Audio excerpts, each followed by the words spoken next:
This is the Sofabaton X1S, a universal smart remote that I'm hoping can replace all of these. We'll be testing out this remote to see whether or not it is the best universal all-in-one remote that you can buy. In order to do that, we'll be breaking down this video into 5 main parts. We will start off with exploring the contents of the box in the unboxing, then we'll go into the setup where we will install the hub as well as download and connect the remote to the app. Next, I'll go over all the different features and buttons on this remote. Then probably my favorite part, we will be testing this out on at least 2 different devices to see if we can replace all of my remotes. And finally, I'll wrap everything up with my final thoughts as to why this would be worth buying. Before we dive into all of that, I must say that I was sent this for this video, however, all of my thoughts and opinions are my own, and with that being said, here's the unboxing.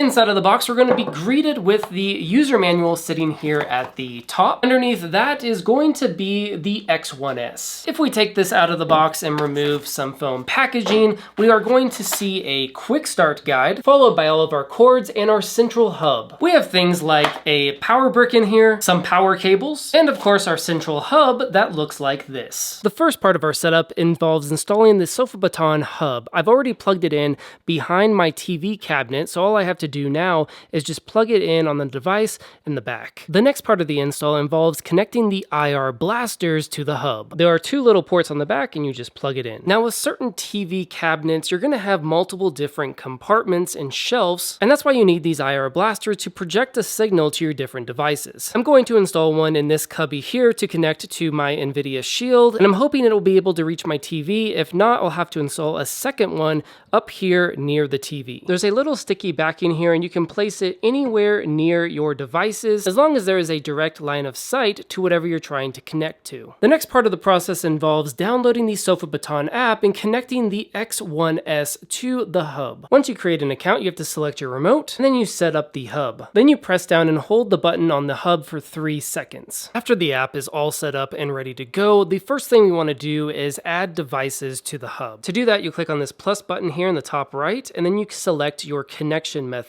First thing I want to do is infrared, and I want to search a model. My TV is the TCL QM7 QLED TV. So I go to the list of the devices here, and I click on TCL, and then we punch in the model number. And there we have it, that's the TV. Now it's showing the entire command list for that TV. So just to test it out, let's go ahead and click on the trigger for the power button.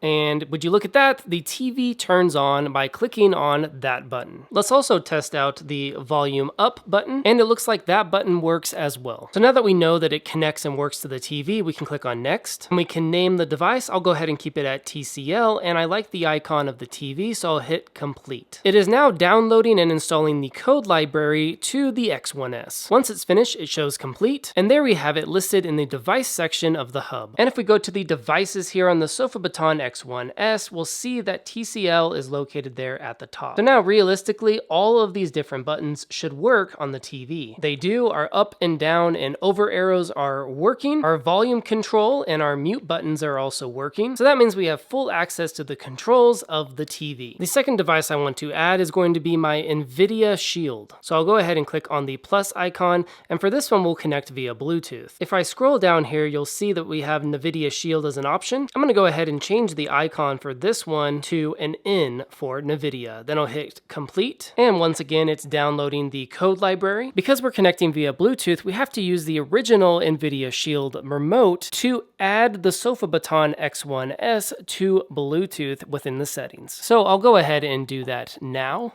I'll go down to Remote and Accessories, add Bluetooth accessory, and there's Sofabaton there at the top. And just like that, we're connected and our remote is syncing up. Now using the remote, I can toggle down to NVIDIA Shield, click on that, and I should be able to remotely control this, no problem. And yep, everything is working here. It doesn't seem like there's any lag whatsoever, and we've successfully connected to 2 separate devices. There are quite a bit of different things that we can do with the Sofabaton, starting with configuring the TV. So we can go into power settings here, and we can configure how the TV turns on or when it turns off. And this will be our power command settings. I will leave it at only a power key, and then I'll hit next. And now our remote is synced up to turn on and off the TV. Another thing that we can do is assign pre-programmed activities activities by clicking on that top button there. And a suggested activity, because we have 2 devices selected, is Watch NVIDIA Shield. So we can go ahead and hit next, and we can highlight no need to switch sources. Then we can highlight which device we want to allow to control volume options. I want NVIDIA Shield to control that, and we'll click on next. And finally, our activity is complete, and it's labeled Watch NVIDIA Shield. Now that our remote has synced up, we can go to activities. We see Watch NVIDIA Shield there. If I click on it,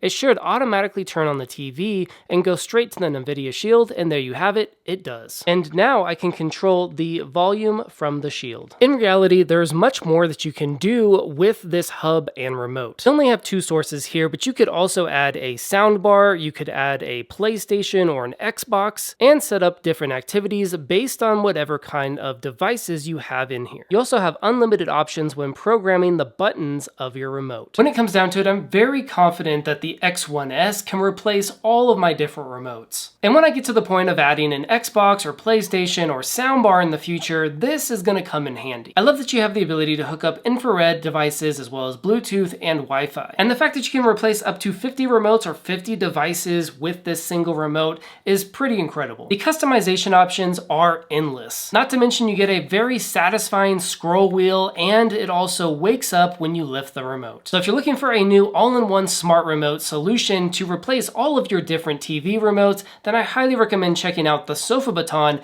X1S. In my opinion, it's worth buying. Thank you so much for watching this video review, and I hope that it helps. My name's David, and I do product reviews, product comparisons, and top 5 best videos in both the home and tech niches. If you're into that kind of stuff, make sure to like this video, subscribe to the channel, and stay tuned for when I release my next review.